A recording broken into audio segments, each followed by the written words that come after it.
This is episode 281 of the Books, Shows, Tunes, and Mad Acts podcast. This episode is titled Melinda Blau and Her Wisdom Whisperers.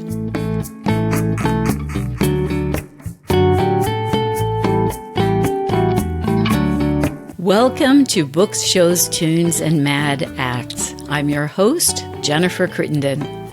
Books, Shows, Tunes, and Mad Acts is brought to you by The Discreet Guide, the coaching and training company for improving your speaking and writing skills, with a special focus on mastering English and advancing your career. Let's get you to where you want to go. On with the show, and thank you for joining me today.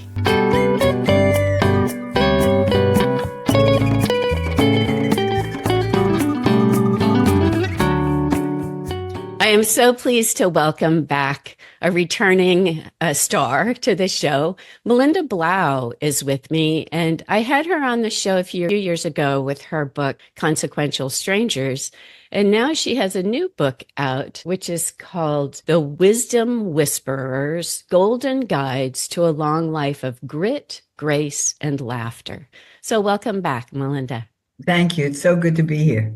I'm just going to read a short bio for you so the listeners can remember who you are. Award-winning journalist Melinda Blau has been researching, writing, and speaking about relationships and social trends for more than 40 years. Her 16th book, The Wisdom Whisperers, is her most personal and important to date. It introduces readers to 9 admirable women in their 90s and 100s. I just want to say that again, in their 90s and 100s, whose paths to aging illuminate the joys of the journey and its roadblocks. Melinda calls these friends my old ladies, and now at 80, proudly joins their ranks. There's a section here that I won't read all of, but just to remind the listeners that you were a co-writer of the Baby Whisperer books, of which there were a bunch of them. Secrets of the Baby Whisperer, for toddlers, and then The Baby Whisperer Solves All Your Problems. And then lastly, a mother, longtime partner, grandmother, and friend to many, Melinda stands by her tagline, if you're good at relationships, you're good at life. She has mixed feelings about social media, but is always happy to have a conversation. And I remember our last conversations have always been lovely. So I'm looking forward to today, Melinda. So I'll start off with asking you a question about the background of the book. I think you were already working on this topic when you and I talked before. And what got you thinking about the value of old women or old ladies? And what made you decide to develop it into a book project? Well, I didn't start out realizing it was a project. In fact, my first old lady, I kind of begrudgingly became her friend because I was so fascinated by her. I was only 46. Now, in those days, they didn't use the word ageism. And so I certainly wasn't aware of my own ageist assumptions. But once I was in a class full of older people at the new school, I decided I would try my hand at fiction, but I knew I wouldn't try it on my own, that I really needed a class in it.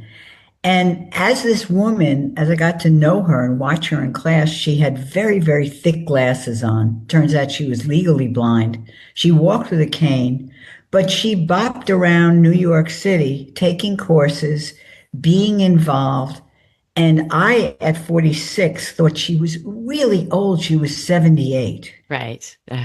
This is Henrietta we're talking, yeah. And from Henrietta, I met Zelda, and probably after Zelda, I started realizing, plus I had a much older aunt that I was very close to. I started realizing there was something very special about these relationships that I was getting from these friends, something I couldn't possibly get from my many, many other friends, which is a preview of aging. Yeah. It wasn't as if I sat at their feet and waited for pearls of wisdom to drop.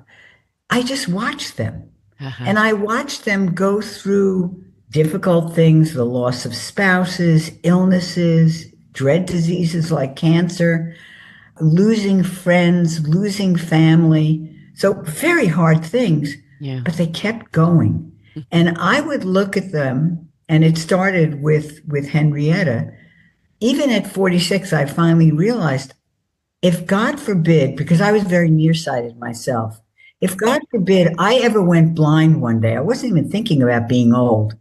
I wanted to be as brave as Henrietta was. Yeah. And so that's what kept me hooked in and paying attention. And you asked about it being a book. It wasn't really a book in my mind. I kept saying I should write a book about this because I felt like I had discovered an amazing and very counterintuitive strategy for dealing with your own aging as the years went on and on.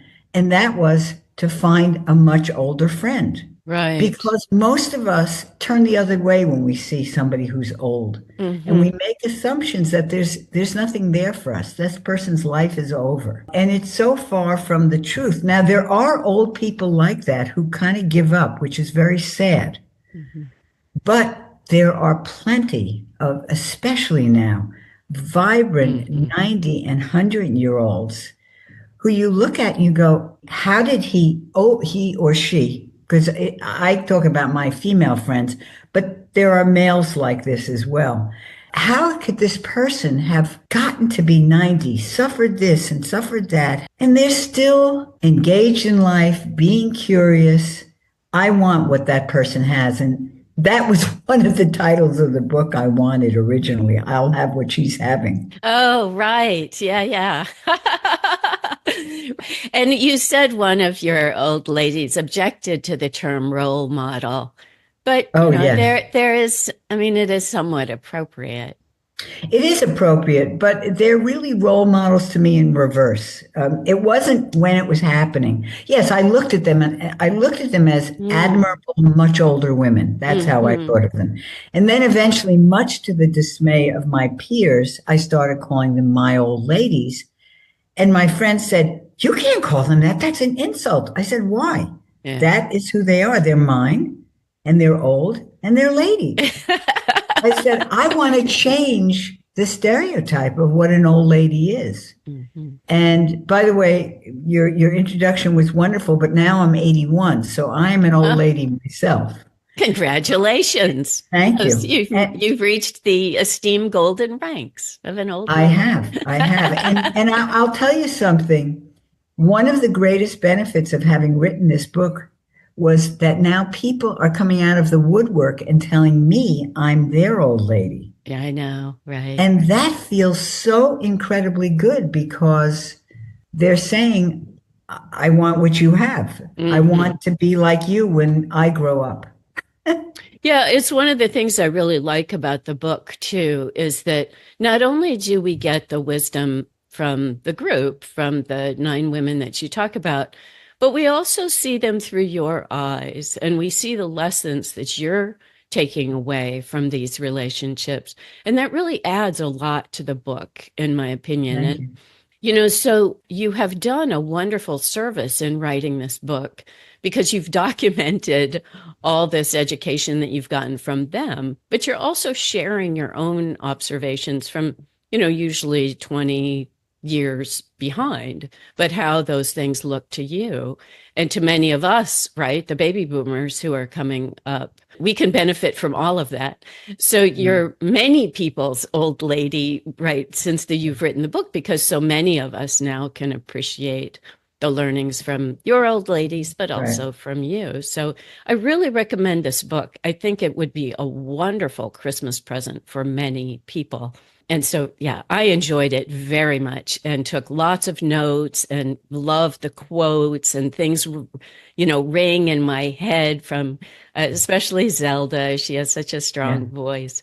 So, yeah, I really recommend the book to people for themselves, but also as a gift. I just think it's a wonderful sharing of information across generations. But let me ask you, when you wrote the book, who did you think would be a good audience for this project?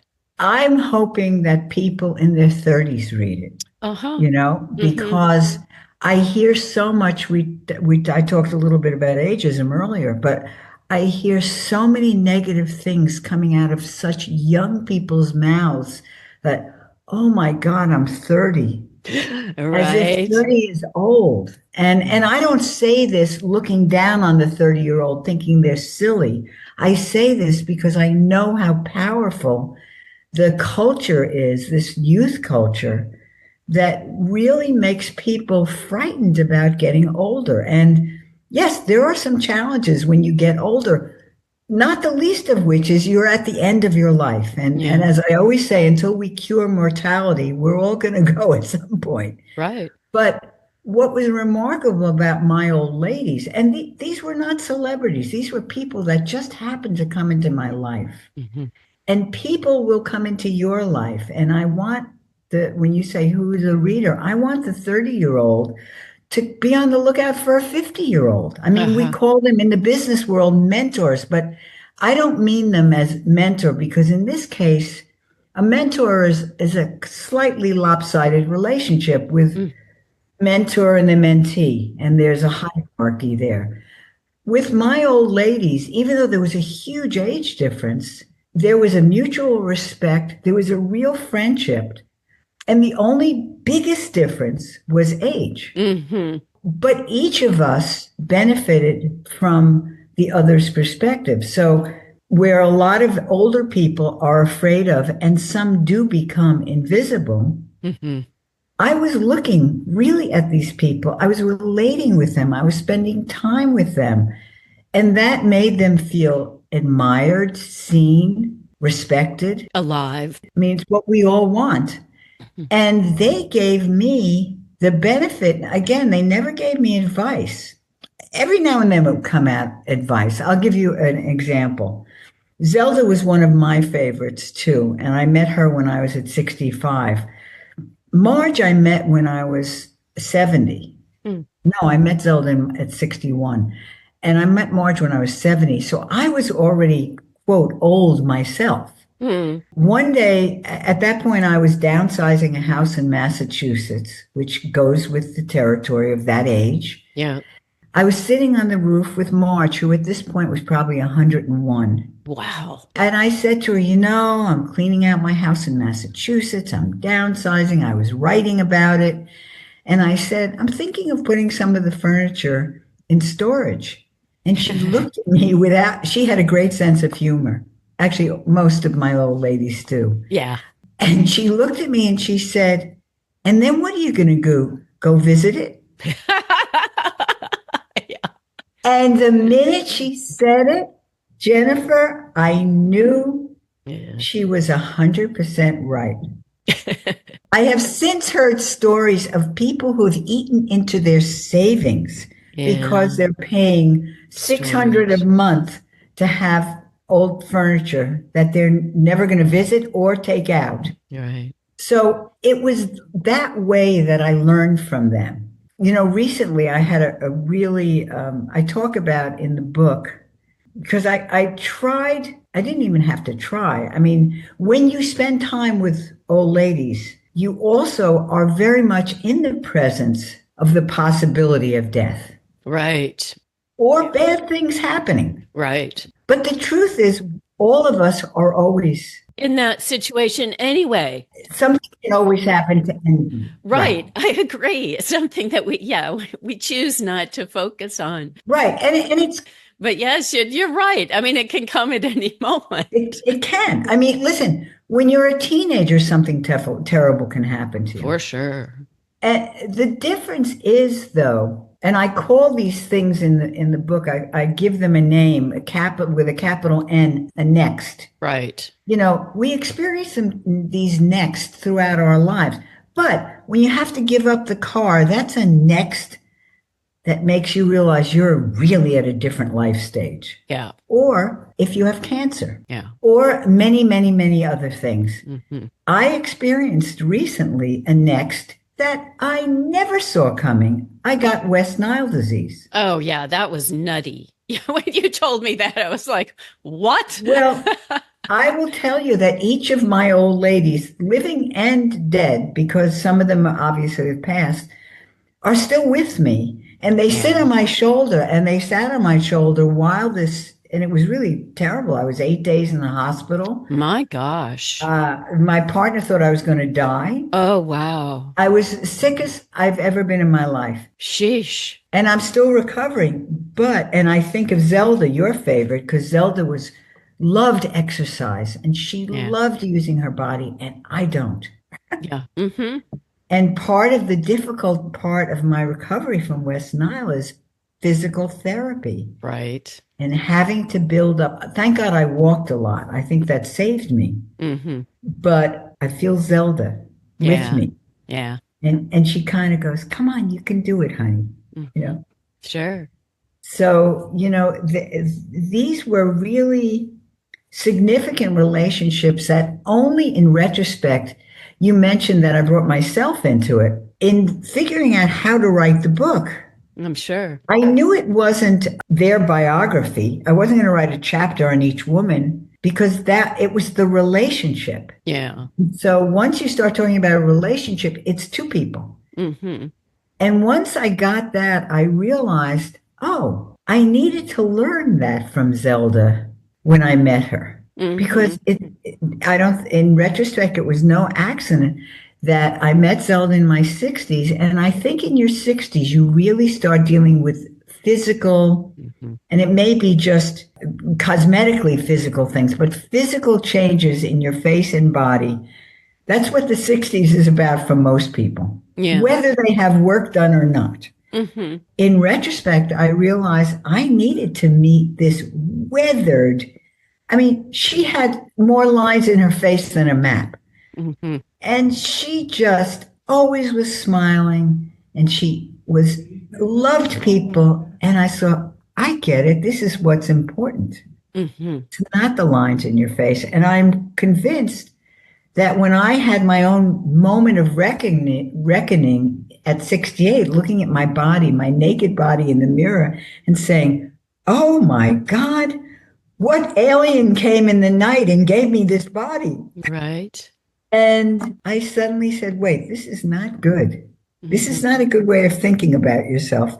Right. And I thought about Zelda and I said, okay, not bad for 68. Exactly. Right. Mm-hmm. And that was a really pivotal moment for me. Mm-hmm. And I still try, like I just went to the 80th birthday party of a friend who was really having trouble with the physical. Uh-huh. And I want to tell you, she's beautiful. Uh-huh. She did a very smart thing. She went around the room and she said, I want you to tell me what you wish for me as a birthday present.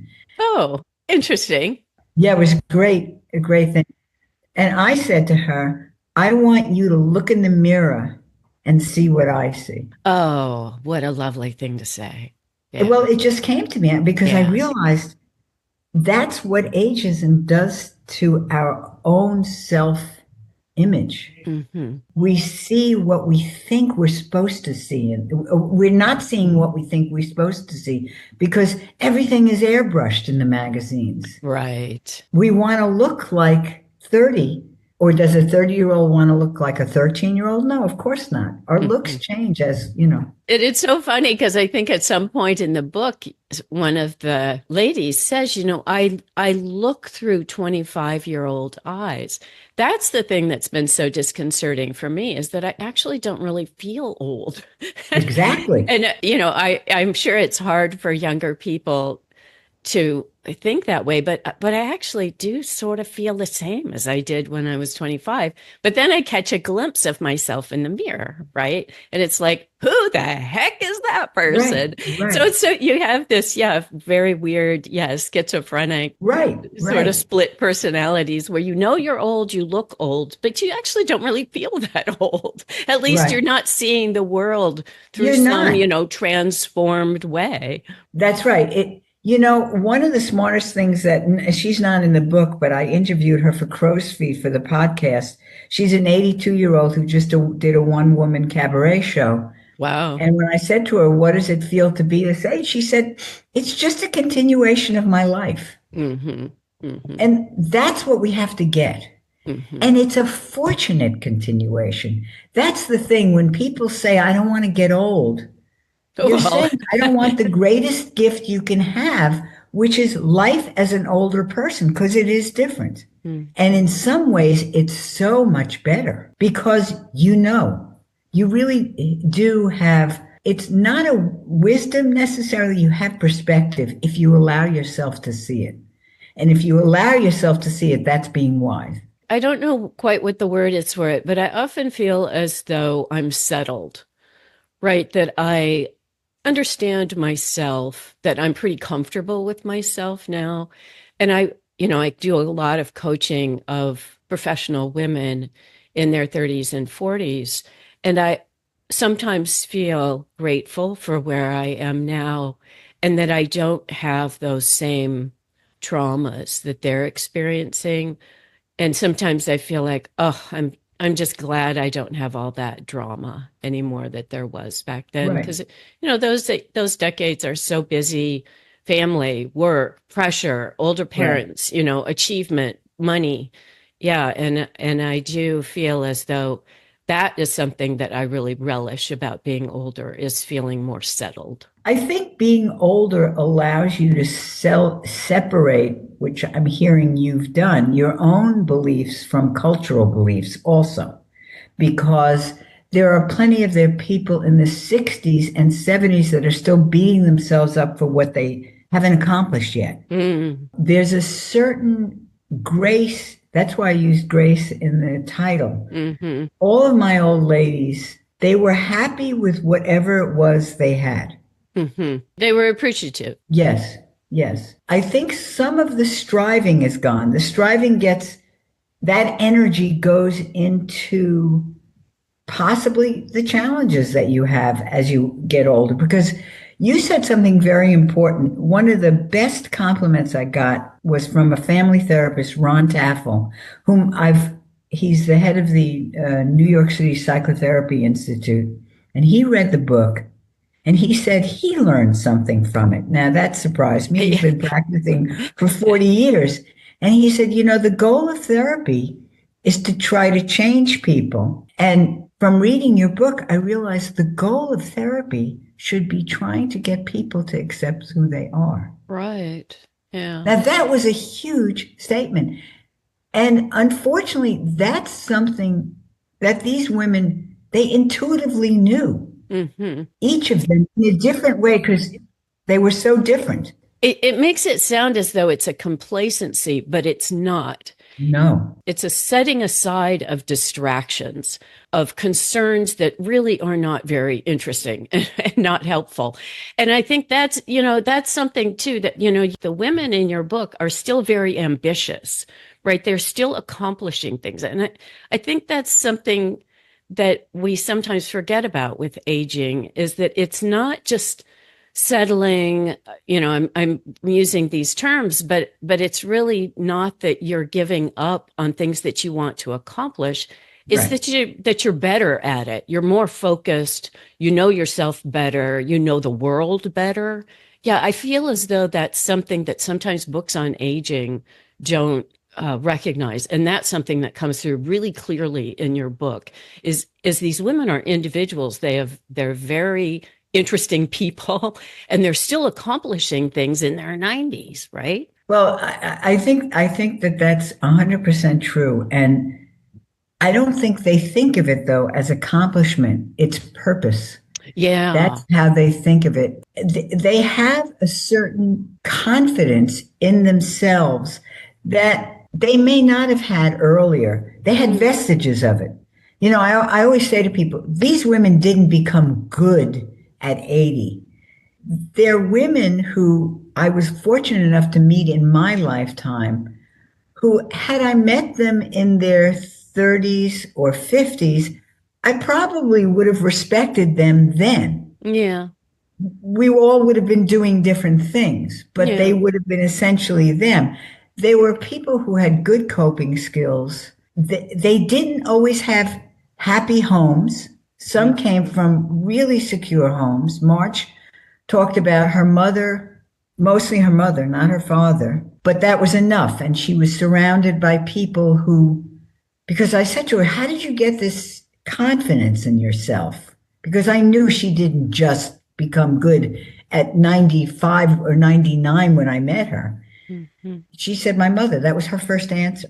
Uh-huh. Other people like Betty, who was just as confident and just as capable, an older woman, came from a family where her father said, we're all in business for ourselves. Right.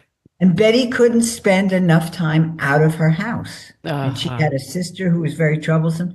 So, I have spent 50, 60 years studying relationships and people and dynamics and how people become who they are. And I will always, till the day I die, be fascinated by that. Uh-huh. What I saw in these women, it dovetailed with a lot of what studies show. But then you realize the folly of some of our questioning about how do you get to be a quote competent human being. It's like when they say, how do you get to Carnegie Hall? You practice. I think these people practice life well, Uh-huh. even though their practices were different. Yeah. That's why I say I think it's a good book for somebody in their 30s, because you mentioned books on aging, and I don't think of this as a book on aging. I think of this Right. book about living with Right. advice Exactly. from surprising people who have already aged, Right. and then Yeah. some, people who've lived. I want to ask you about grit because it's something that you talk about in the book. And, my mother will remind me, aging is not for wimps. And when she tells me the challenges that she's experiencing, this week, now I can't do this. And you talk in the book about one of the people giving up her car. And your comment is, and nothing about that is funny.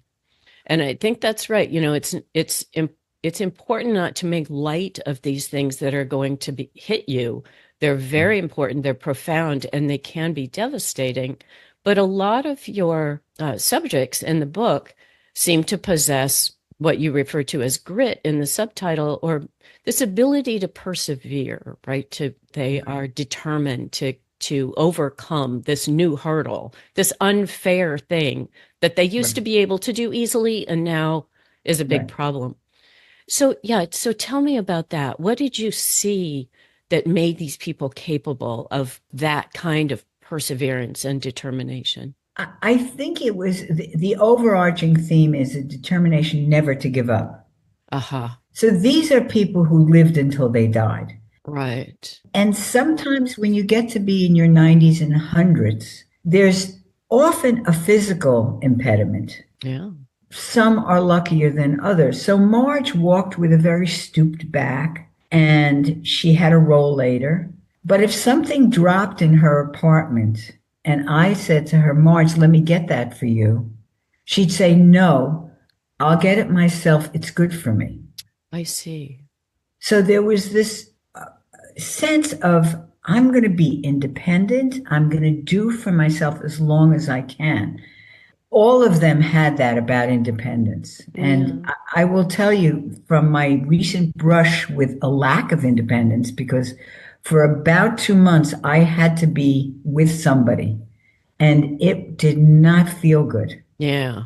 And I kept thinking of my old ladies and I kept thinking of this is why they cling to independence, because it does not feel good to have people doing things for you. Yeah. Because the minute you have to have things done for you, it takes away your sense of agency. And I think that's what drove them. Even the woman who complained about having to give up her car. I mean, she was funny about it in a way by saying, I can't even get in the car and go buy a lottery ticket. Oh, yeah. Oh, it's terrible what it does to your lifestyle. Just It does. terrible. So it's interesting talking about the reciprocity of these relationships.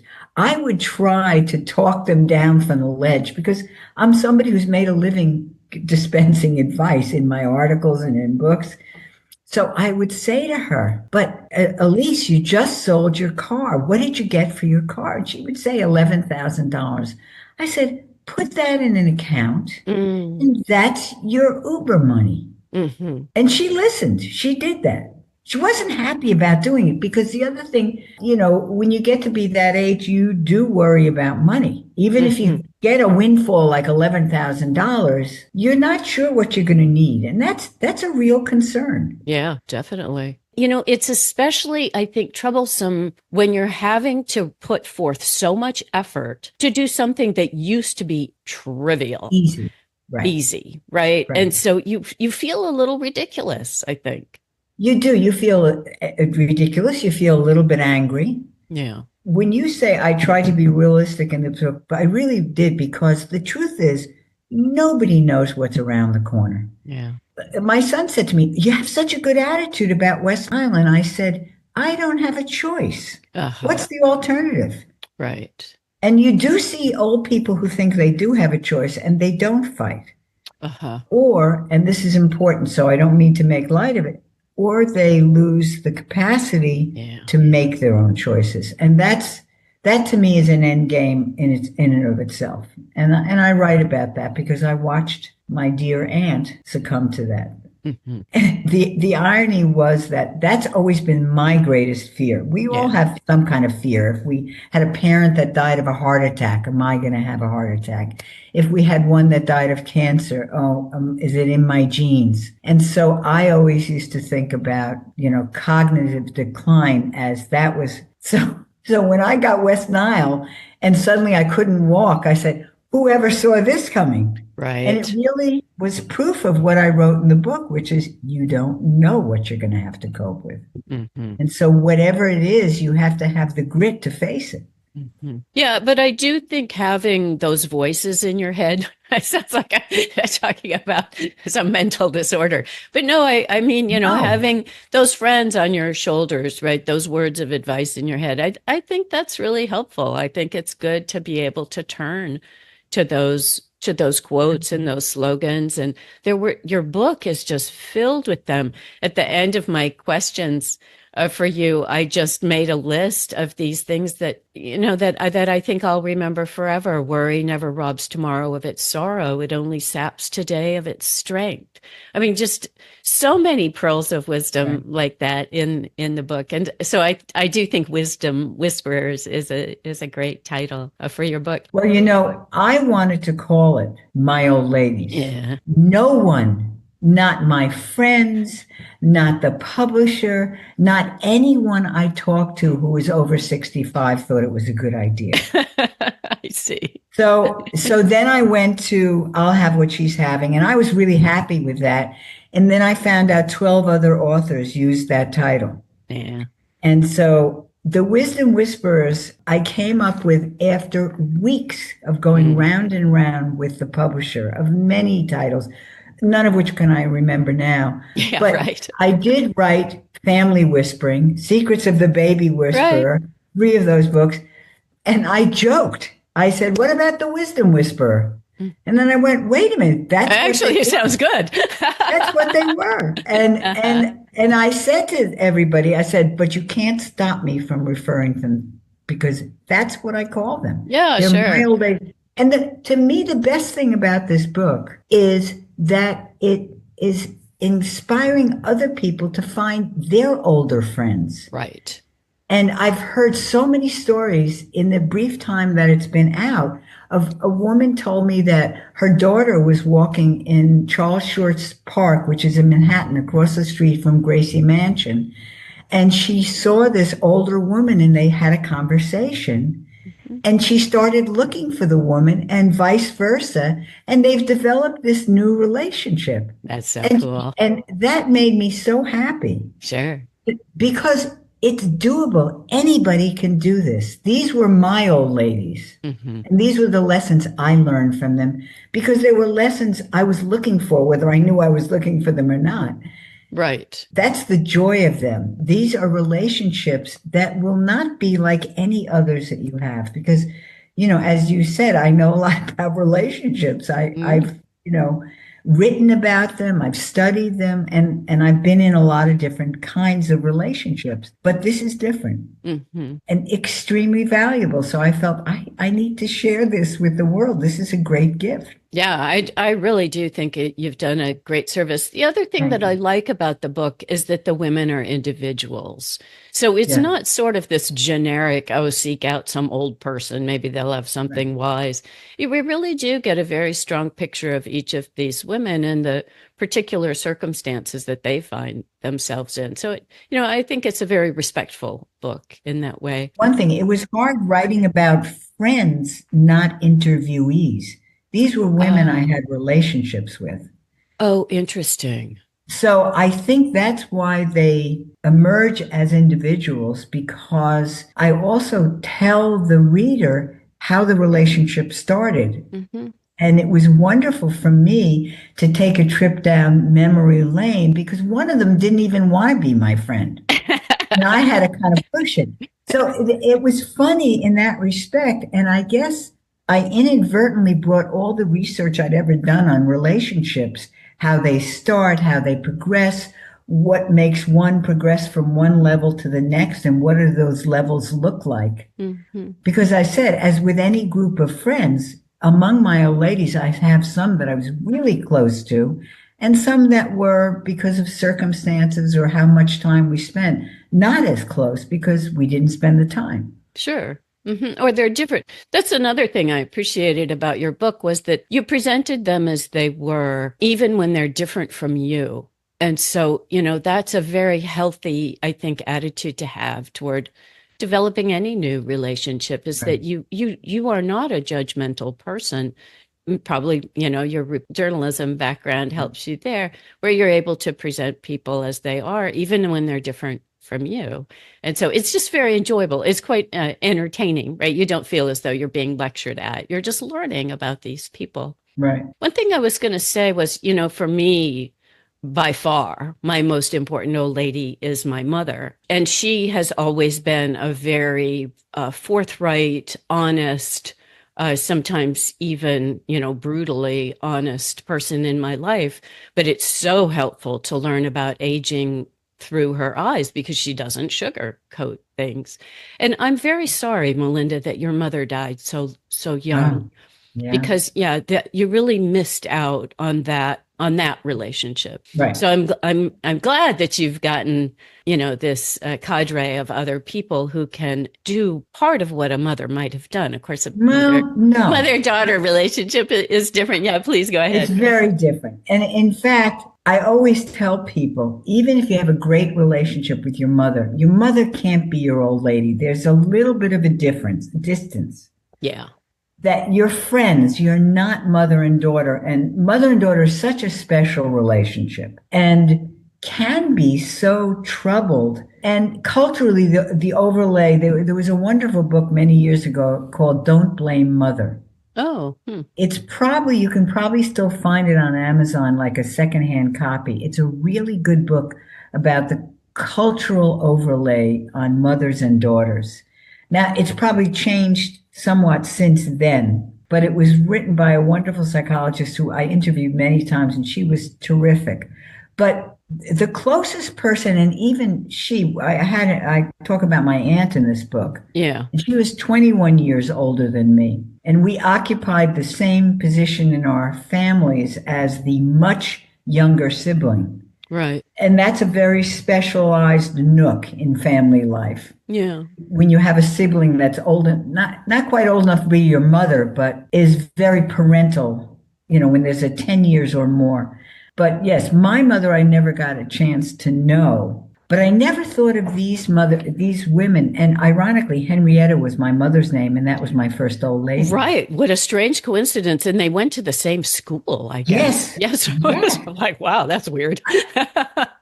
Well, this is why my motto, whenever I talk about why I write nonfiction, you can't make this stuff up. Right.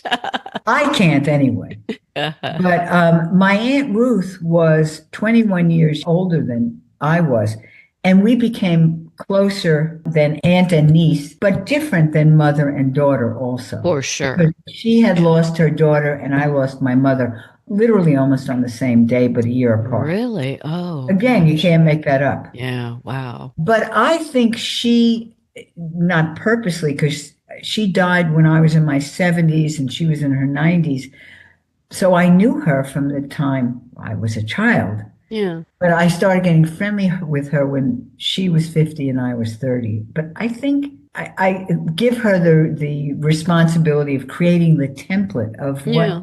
a relationship like this could be, where you're not peers. And she was loose enough with me. She was definitely not like an aunt. And I could say things to her that I never could have said to my other aunts.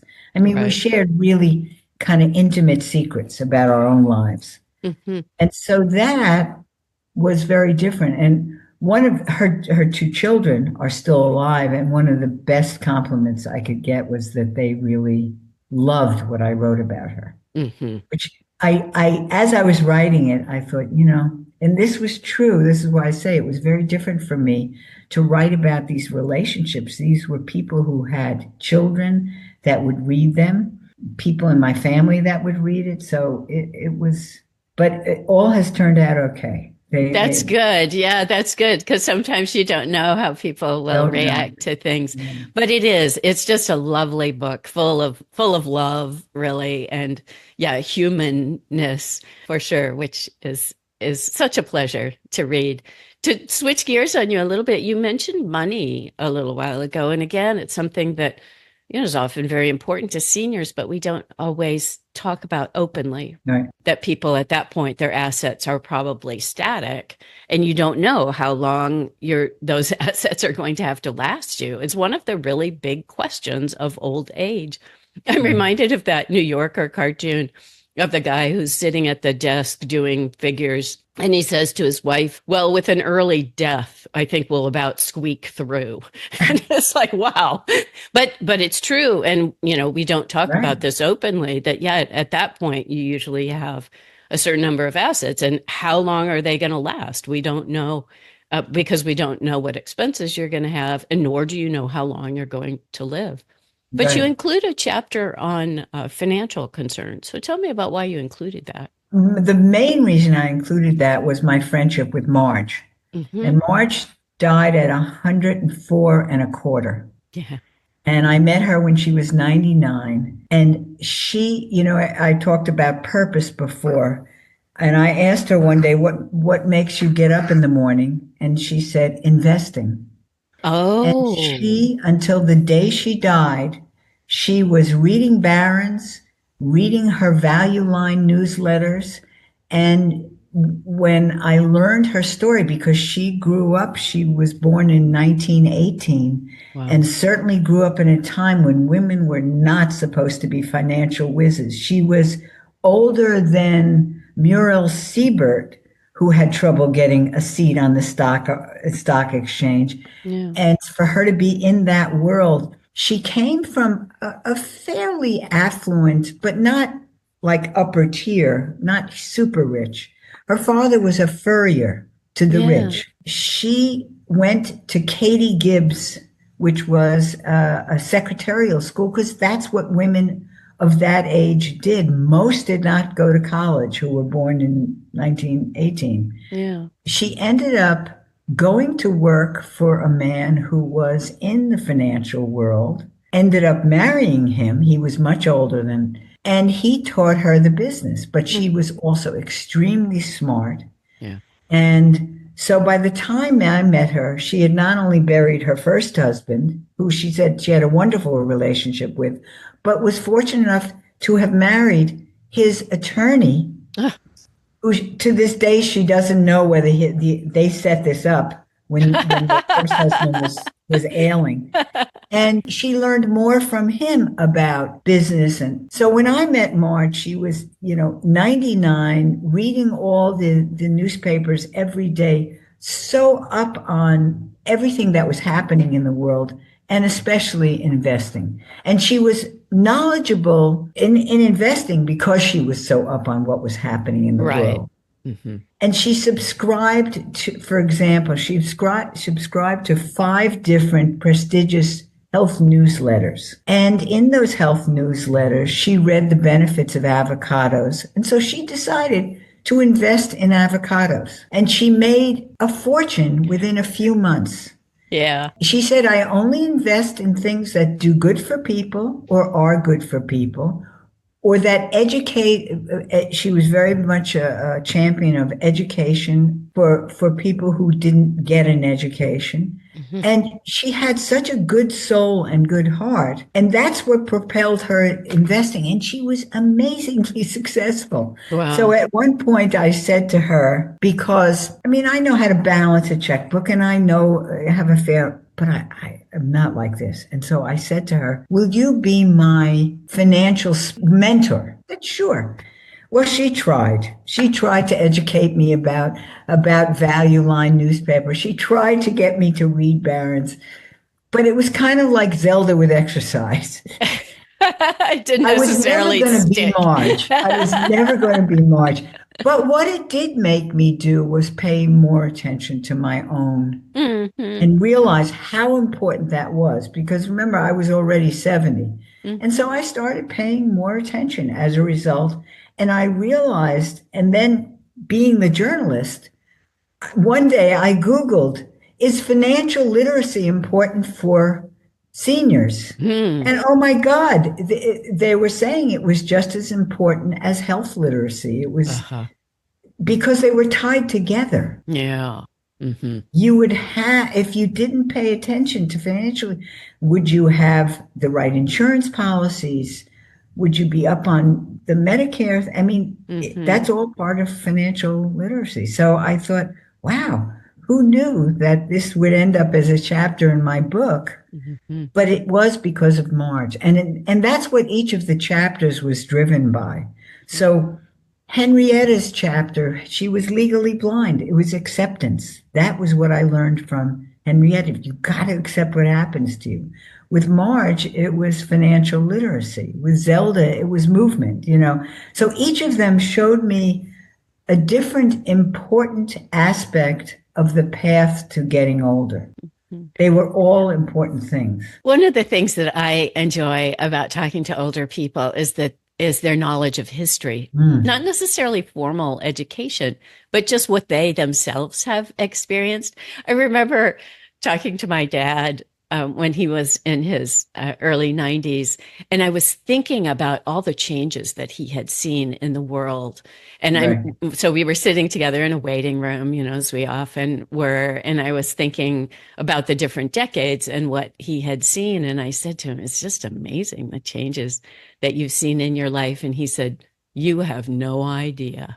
Yeah, But that's one thing that's interesting to me is that people's knowledge of history is that they've actually lived it, right? right. And it doesn't necessarily conform with the way we see that history through today's lens, right? That sometimes it's somewhat different than you might have learned in school.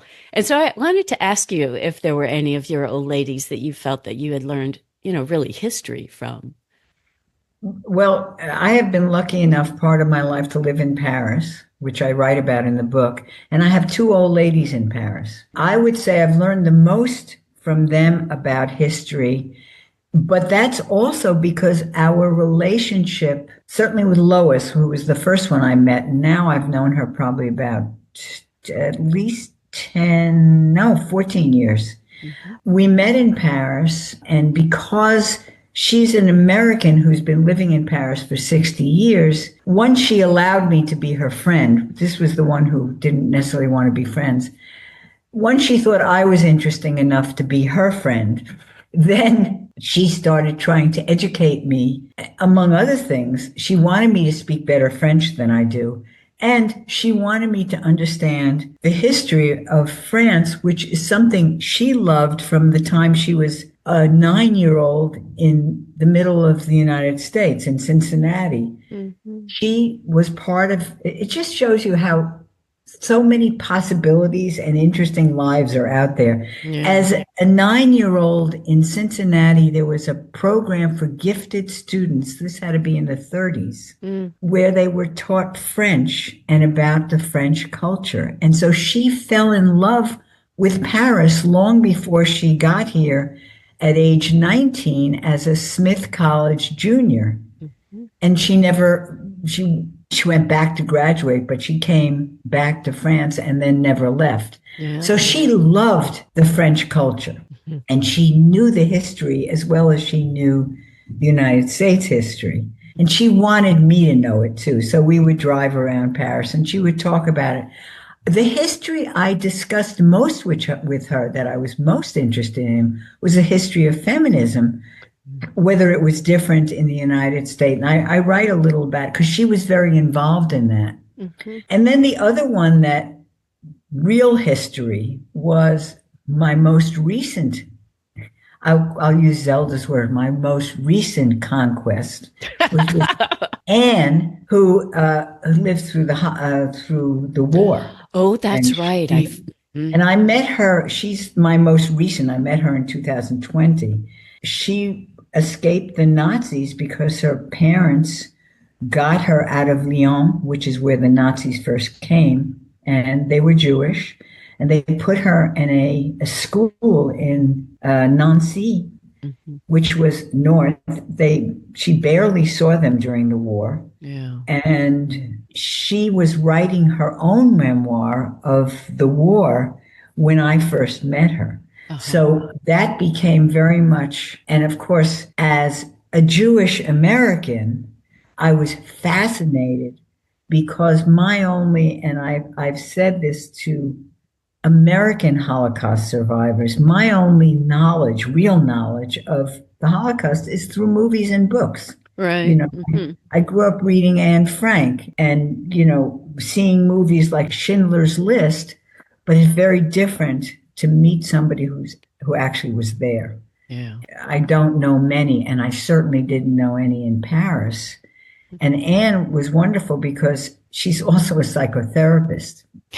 So, wow, combo. Yes. So that was a very different dimension because my old ladies grew up at a time when therapy was not a thing. Mm-hmm. And so to have one that was steeped in psychotherapy was really interesting. Yeah. And she challenged some of my thinking even as I was finishing the book, both because of her age and probably her historical perspective. When I was writing the chapter on purpose, I talked about, everybody says things like, be a human being, not a human doing, that expression. And she said, you have to realize that sometimes when you get much, much older, you may not be able to do anything, but you're still being. Mm. When she said that to me, it reminded me of what Zelda said at the very end of her life, which is, I know one of the quotes that you loved, which is, the first part of your life is for making memories, and the last part of your life is for remembering. Mm-hmm. And so when Anne said that to me, I realized, you know what? Just remembering, that can be enough of a purpose to keep somebody alive. Mm-hmm. They don't have to be gardening. They don't have to be writing a book. They don't have to be studying Egyptian architecture, whatever it is that you pick up as you get older and you say, oh, I'd like to know this. Mm-hmm. Sometimes it's just remembering. That is such a valuable lesson for me. And it even helped me. Again, I keep referring to having West Nile because it was quite traumatic. Yeah. It even helped me get through that it was okay for me to not be doing anything while I'm recuperating. That you're just being. I'm just being and getting stronger by the day. Mm-hmm. Yeah, that's really an interesting idea. I haven't thought of that before. And also particularly relevant to your book, this idea of being in a relationship. That's an admirable role to play. Yes. It comes with a very great responsibility. And if we take it seriously, and you said something at the beginning of this podcast, you said, you can't expect the other person to do what you expect them to do. And that is it's both a mature idea in a relationship, and it's probably the most important idea, and also the gift of the relationship, because you learn from somebody who doesn't do it the way you do it. Mm-hmm. Exactly. Yeah, and I do think it's a danger in having a relationship with an older person, especially family members. I see this, mom needs to lose weight or, he needs to go to the physical Right, therapist, this, right, sort of telling old people what they need to do. And yeah, I right, think we need to be a little careful about that we don't infantilize old people. right. It's bad enough to infantilize children. Yeah, right, exactly. We already get that wrong. Right. Exactly. Well, it's often the two ends of life are often, compared. Yeah. And there are apt comparisons, among other things, that 5 years makes a huge difference when you're going from 0 to 5. So Oh, does it going from, say, 95 to 100, yeah. you know? So Yeah. there are apt comparisons, and we tend to infantilize. I mean, I've spent so much time after writing my book about family begging parents to let children do things on their own. Hmm. We need to tell people who deal with elders the same thing. Yeah, Henrietta, it's good for me to do it. Uh-huh. Exactly, exactly. Well, Melinda, it's always so lovely to talk to you, and the time just Likewise. flies by when we're together.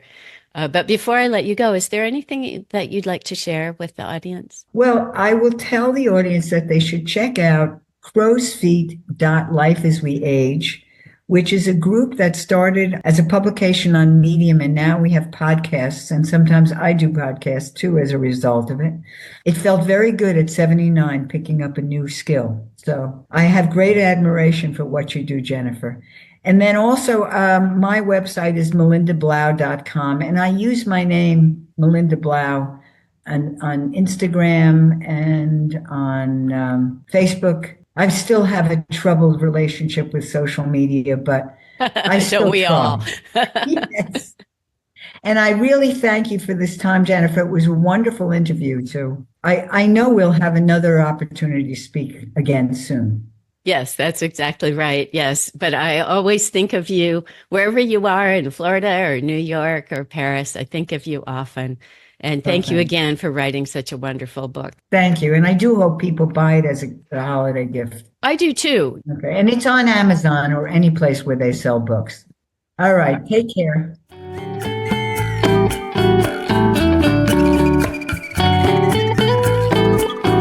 Thank you for listening. Hope you enjoyed the show. If you'd like to support us, we'd welcome your donation on Venmo or PayPal or whatnot.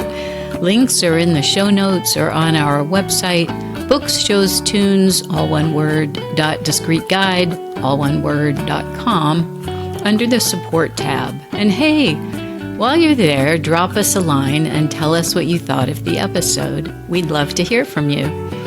Books, Shows, Tunes, and Mad Acts is brought to you by The Discreet Guide, the coaching and training company for improving your speaking and writing skills, with a special focus on mastering English, career advancement, and executive presence.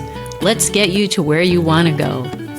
Lastly, a shout out to Podomatic, our great podcast hosting platform, and to Quincas Moreira for the theme music.